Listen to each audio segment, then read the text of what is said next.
warahmatullahi wabarakatuh. Waalaikumsalam warahmatullahi wabarakatuh.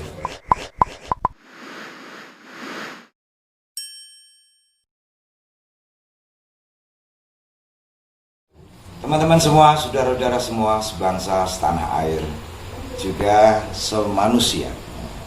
Ini kalimat berangkat dari bangunan NU yang ukhuwah diniyah, ukhuwah wataniyah, ukhuwah basyariah. Jadi sesama dalam tinggi agama, walau beda paham jangan bentrok, walau beda agama, suku, bahasa, dipinggir dalam bangsa jangan tukaran. Juga bangunan tentang beda bangsa dan negara, tetapi satu nasab manusia. Dan inilah yang mengantarkan bahwa kemenangan Islam itu kemenangan bagi semua makhluk dan kemanusiaan. Demikianlah NU dalam kaitan kebangsaan. Kemenangan NU adalah kemenangan bagi semua bangsa di Nusantara ini. Ya. Teman-teman, malam hari ini sengaja saya siaran pada dini hari dan berkenaan dengan pengajian di desa Cabean ini, Kecamatan Cepu, yang mana saya sering datang di Cabean sejak dulu ke tempatnya Kiai Abdul Hadi, juga membangun jaringan anak-anak muda yang ngaji di madrasah, juga ada di aktif di IPNU, IPPNU dan Banser sebagai underbonya Ansor ya. Dan malam hari ini saya bertemu di rumah Mbak Bu Lurah ya. Dan Bapak ini ya tentu dipanggil Pak Lurah. Kalau Bu Lurah bapaknya Lurah suaminya. Ini berdua ini ngomong desa Cabean ini, saya lihat luas Ibu ini. Iya, kok tiga dukuhan tapi gede-gede gitu. Iya, ini desa yang terbesar di Kecamatan Cepu. Cabean. Tadi kok saya nyepeda kok aduh gitu kan. Di urutan kedua atau keberapa. Ya, tentu ini siaran bukan sesederhana yang saya niati, tetapi saya jadikan inspirasi bahwa pemimpin yang menyangkut masyarakat, menurut saya sendiri itu lebih cenderung memilih sosok seorang ibu ya. Ini dibedakan dengan pimpinan dalam ritual ibadah, itu memang undang-undangnya harus wong lanang gitu. Tapi dalam kemasyarakatan maka banyak tokoh-tokoh Islam, Cut Nyadin, Ajeng Kartini, juga yang lain ya. Dan Ibu Lurah ini saya jadikan ukuran sebagai ya Sri Kandinya anak Coro Wayang Purwo yang bisa menjadi Bu Lurah itu. Dan tentu wilayah yang seluas itu Bu Lurah, tolong jenengan berkisah dulu mula bukanya bagaimana ini jenengan iso nyalon lurah ini. Monggo. Iya. Assalamualaikum warahmatullahi wabarakatuh. Waalaikumsalam.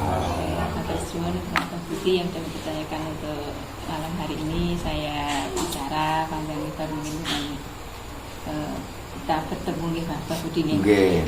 Ini saya pertama itu sebenarnya tidak menyangka ya, juga tidak ada istilahnya kok saya mau dijadikan sebagai pemimpin desa Cabean gitu.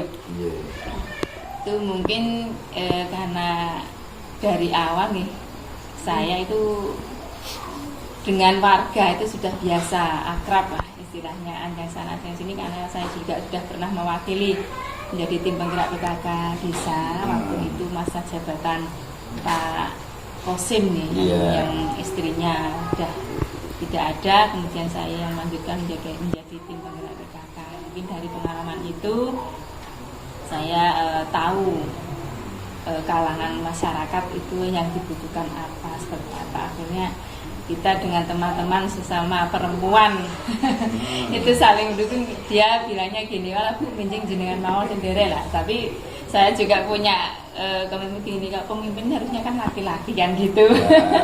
Otomatis seperti itu, ternyata tidak seperti yang saya kira.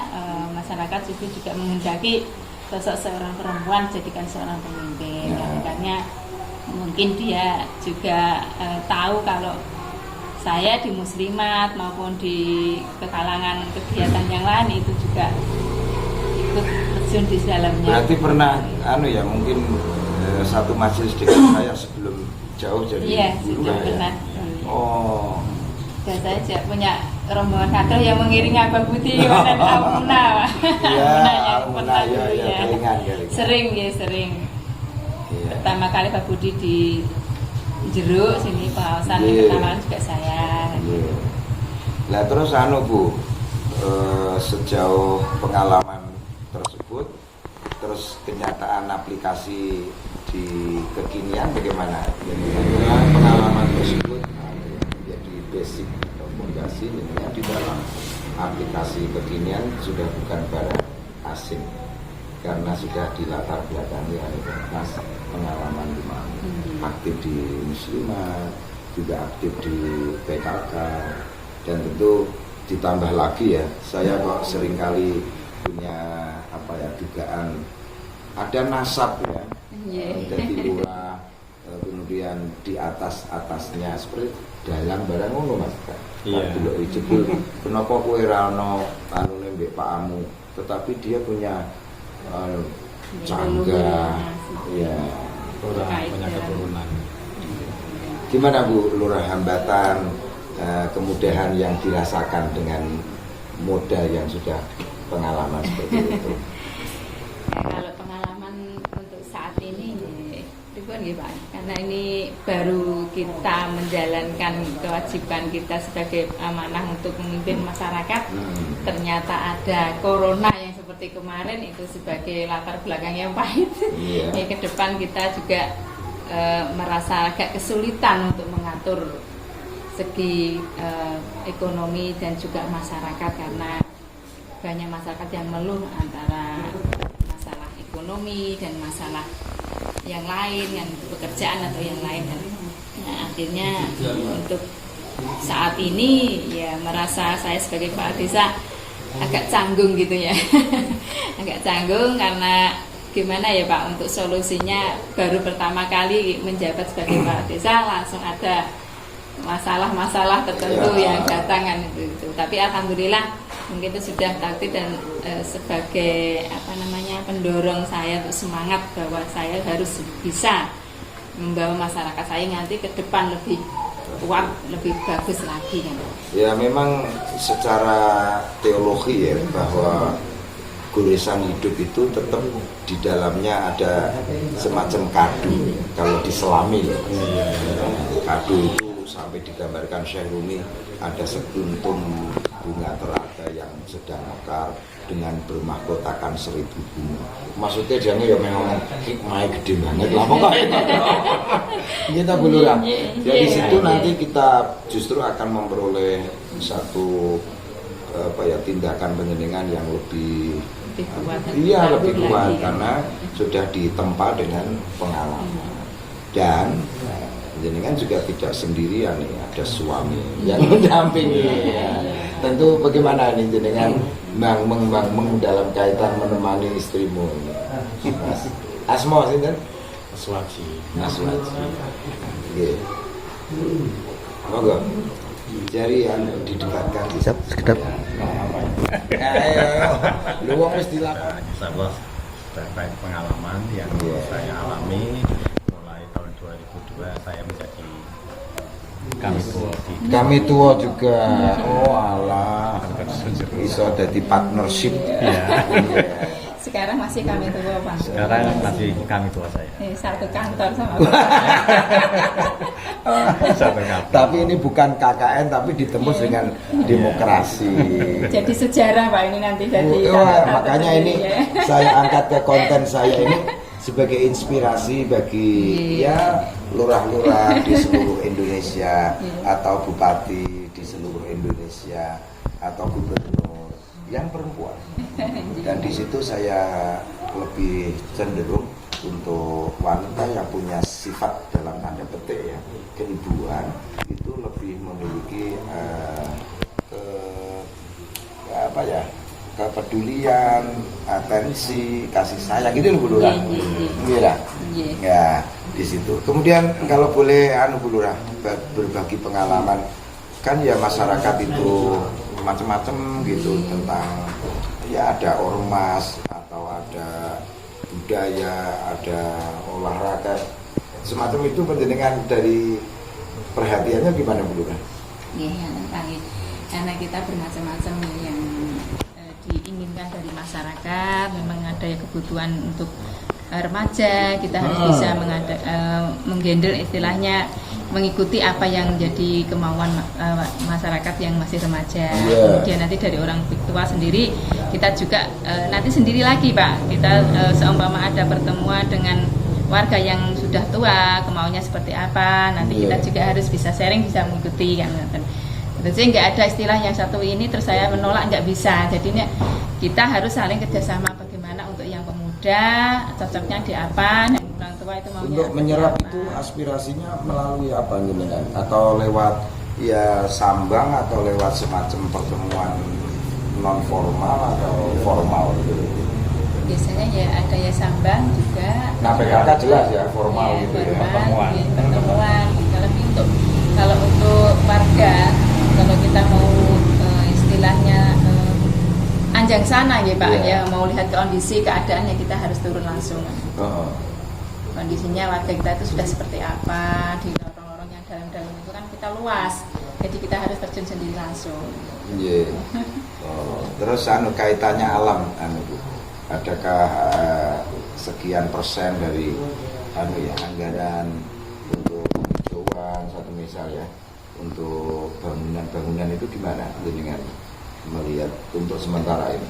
Di sementara ini bangunan karena masa corona ini ya agak tertunda. Tertunda ya, paling tidak untuk pemberdayaan masyarakat itu ada. Dari sisi usaha juga ada. Desanya juga ada. Terus ini untuk Karang Taruna punya program, nanti istilahnya mau buat paping ya Mas ya. Buat paping untuk remaja biar ada kegiatan, itu juga untuk desa. Terus Mas Waji ya, tentu dengan dalam menemani istri sebagai lurah ya, tentu ya paling tidak berperan sektor apa dengan Bayan ya. Kami tua. Ya, saya kan sebagai kami tua kumbiye ya, saiki ketua apa? wilayah. Ketua wilayah. Ketua wilayah. Kalau saya ketua wilayah sedusun dulu, kalau ibu kan kepala desa kan ketua wilayah seluruh Desa. Gitu. Saya membawai pedukuhan. Gitu ya begitu. Terus yang ini, yang juga menyangkut ini rumah tangga ya, karena berperan dalam kaitan wilayah, ada suasana gimana? Tidak terganggu ya? Tidak, karena kita bisa mengatur waktu ya. Kalau ini Mbak, iya. Kalau mau kita curhat, besok kan di kantor ada acara apa, kita rembuk dulu di rumah besok sekiranya ini Pak mau bahas ini, tolong nanti di sana Bapak ngasih saran seperti apa kan gini, sudah kan di rumah kan gitu, udah sepakatan gitu Pak. Tadi saya lihat dan ya lawatan juga ini Ajib, ini keluarga Jempol, karena juga ada Nasar yang menjadi lurah, dan Allah masukeh Bu ini. Sugih waras, sugih ilmu, sugih rezeki, sugih sedulur ya. Dan I love you Bu. Ngeten iki teko palurahan Pak. Terima kasih dan sampai ketemu dalam episode yang lain. Dan silakan like, comment, share, dan subscribe ke Creativity Channel untuk melihat mozaik peradaban Nusantara yang indah dan adiluhung. Sebagaimana ini peranan seorang wanita menjadi lurah di Cabean, dan itu tentu inspirasi bagi semua wanita di Indonesia. Jangan canggung, jangan takut, dan jangan gentar. Yuk kita indahkan negara ini, kampung ini, desa ini. Dan sampai ketemu dalam episode yang lain.